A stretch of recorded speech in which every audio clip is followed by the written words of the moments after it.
আসসালামু আলাইকুম, সবাইকে স্বাগত জানাচ্ছি আমার দেশ মিডনাইট নিউজে। সঙ্গে আছি নাইমুল ইসলাম। শুরুতেই জানিয়ে দেব সংবাদ শিরোনাম। সিইসি শপথ ভঙ্গ করেছেন, সংসদে বললেন স্বরাষ্ট্রমন্ত্রী। শিক্ষা প্রতিষ্ঠানে 3 দিন অনলাইন ক্লাসের সিদ্ধান্ত হয়নি চূড়ান্ত। 2,60,000 টন জ্বালানি তেল কিনবে সরকার। মার্চের একদিন বাকি থাকতেই রেমিটেন্স ছাড়ালো $3.5 বিলিয়ন, ইতিহাসে সর্বোচ্চ। আনন্দ শোভাযাত্রা নামেই বাংলা নববর্ষ উদযাপন করা হবে। যুক্তরাজ্যের মতো দেশগুলো সমালোচনা করে 2 পরামর্শ দিলেন ট্রাম্প। ইরান যুদ্ধ শুধু ট্রাম্পের শর্তেই শেষ হবে বললেন মার্কিন প্রতিরক্ষা মন্ত্রী। ইরানে 300টিরও বেশি চিকিৎসা কেন্দ্র এবং 760টি স্কুলে হামলা। যুক্তরাষ্ট্রে জ্বালানির দাম 4 বছরে সর্বোচ্চ। ভারতে ভোটার তালিকা থেকে বাদ পড়ল মির্জাফরের বংশধররা। দর্শক, এতক্ষণ শুনছিলেন শিরোনাম, এবার জানিয়ে দিচ্ছি বিস্তারিত। প্রধান নির্বাচন কমিশনার সিইসি সংবিধানের বাইরে গিয়ে সংবিধান সংস্কার পরিষদের সদস্য হিসেবে শপথ নেয়ার ফর্ম বিতরণ করে শপথ ভঙ্গ এবং সংবিধান লঙ্ঘন করেছেন বলে মন্তব্য করেছেন স্বরাষ্ট্রমন্ত্রী সালাউদ্দিন আহমদ। তিনি এই পুরো প্রক্রিয়াকে অবৈধ এবং বিগত অন্তর্বর্তী সরকারের একটি প্রতারণার দলিল হিসেবে অভিহিত করেছেন। মঙ্গলবার জাতীয় সংসদের বিরোধী দলীয় নেতাদের উত্থাপিত মুলতবি প্রস্তাবের উপর আলোচনার অংশ নিয়ে তিনি একথা বলেন। স্পিকারের অনুমতি নিয়ে স্বরাষ্ট্রমন্ত্রী সংবিধানের বিভিন্ন অনুচ্ছেদ ও তফসিল উদ্ধৃত করে গত বছরে জারি করা সংবিধান সংস্কার বাস্তবায়ন আদেশ 2025-এর আইনি অসারতা ব্যাখ্যা করেন। সালাউদ্দিন আহমদ বলেন, প্রধান নির্বাচন কমিশনার সংবিধান সংরক্ষণের জন্য 148 অনুচ্ছেদ অনুযায়ী শপথ নিয়েছেন, কিন্তু তিনি কোন আইন বলে সংবিধান সংস্কার পরিষদের সদস্য হিসেবে শপথ নেয়ার ফর্ম জাতীয় সংসদ সচিবালয়ে পাঠালেন? এ ফর্ম দাখিল করার কোনো ইখতিয়ার তার নেই। তিনি এটি করে শপথ ভঙ্গ ও সংবিধান লঙ্ঘন করেছেন। বৈশ্বিক জ্বালানি সংকটের কারণে স্কুল পর্যায়ে সব শিক্ষা প্রতিষ্ঠানে 3 দিন অনলাইনে ও 3 দিন সশরীরে ক্লাস চালুর সিদ্ধান্ত নিয়েছে শিক্ষা মন্ত্রণালয়। তবে সরকারের পক্ষ থেকে এখনও আনুষ্ঠানিকভাবে কিছু জানানো হয়নি। মঙ্গলবার ঢাকা মহানগরীর বিভিন্ন স্কুল ও কলেজের শিক্ষক, বোর্ড কর্মকর্তা ও মন্ত্রণালয়ের কর্মকর্তাদের এক সমন্বয় সভায় এ সিদ্ধান্ত নেওয়া হয়েছে। দেশের জ্বালানি নিরাপত্তা নিশ্চিতে 2,60,000 মেট্রিক টন জ্বালানি তেল কেনার সিদ্ধান্ত নিয়েছে সরকার।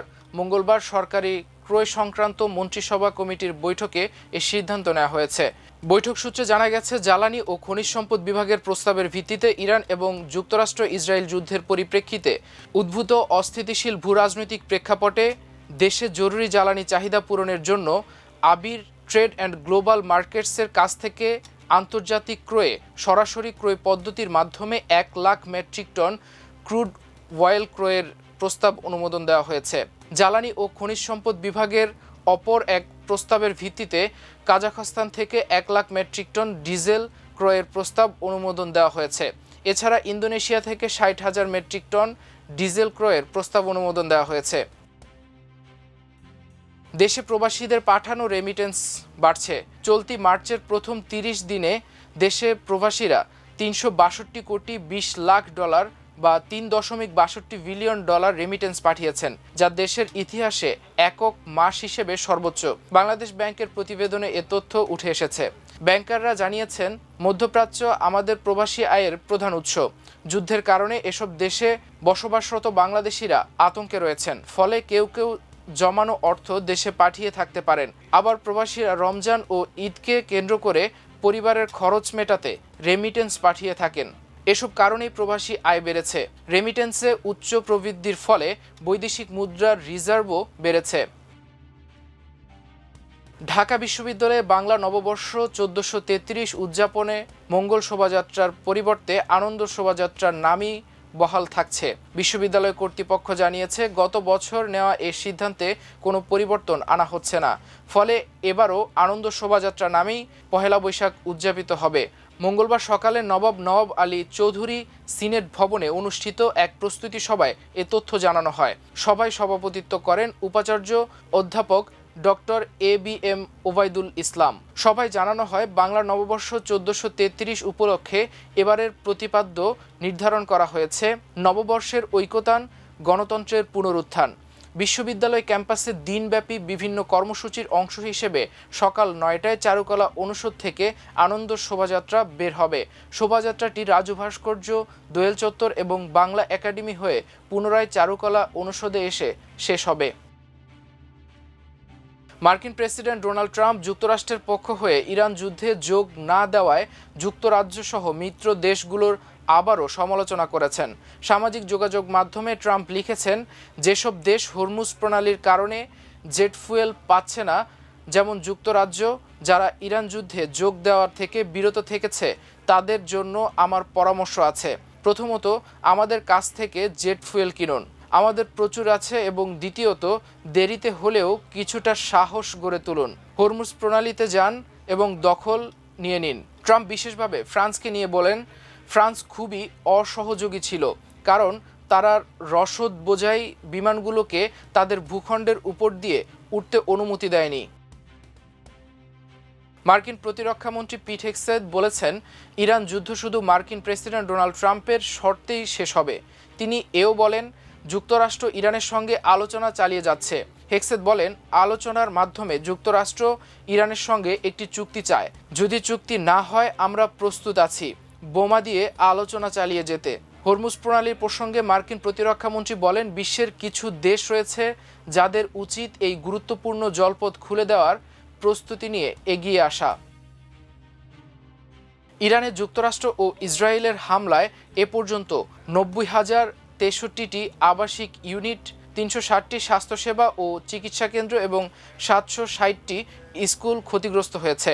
ইরানের রেড ক্রিসেন্ট সোসাইটি এই তথ্য জানিয়েছে। ইরানের স্বাস্থ্য মন্ত্রণালয়ের তথ্য মতে দেশটিতে চলমান হামলায় নিহতের সংখ্যা 2076 জনে দাঁড়িয়েছে। আহত হয়েছে 24,000-এরও বেশি মানুষ।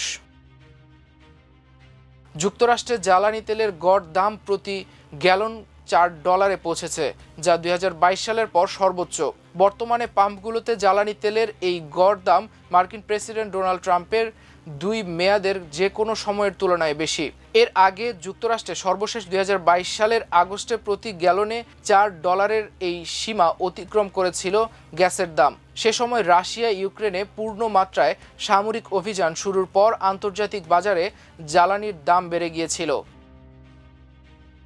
ভারতের পশ্চিমবঙ্গের মুর্শিদাবাদ জেলায় মির্জাপুরের পরিবারের বহু সদস্যের নাম ভোটার তালিকা থেকে বাদ পড়ার অভিযোগ উঠেছে। আসন্ন বিধানসভা নির্বাচন সামনে রেখে এ ঘটনায় রাজ্য জুড়ে আলোড়ন সৃষ্টি হয়েছে। জানা গেছে, বিশেষ সংক্ষিপ্ত পুনর্বিবেচনা প্রক্রিয়ার সময় নবাব পরিবারের শতাধিক সদস্যের নাম তালিকা থেকে মুছে দেওয়া হয়েছে। ফলে তারা ভোটাধিকার প্রয়োগ করতে পারবে কিনা তা নিয়ে অনিশ্চয়তা তৈরি হয়েছে। পরিবারের সদস্যরা জানান, নির্বাচন কমিশনের পক্ষ থেকে শুনানি নোটিশ পেয়ে তারা প্রয়োজনীয় নথিপত্র জমা দেন, কিন্তু শুনানির পরও অধিকাংশের নাম স্থায়ীভাবে বাদ দেওয়া হয়েছে বলে দাবি করেছেন তারা। দর্শক, এ ছিল আমার দেশ মিডনাইট নিউজে। এতক্ষণ সঙ্গে থাকার জন্য অশেষ কৃতজ্ঞতা। আল্লাহ হাফেজ।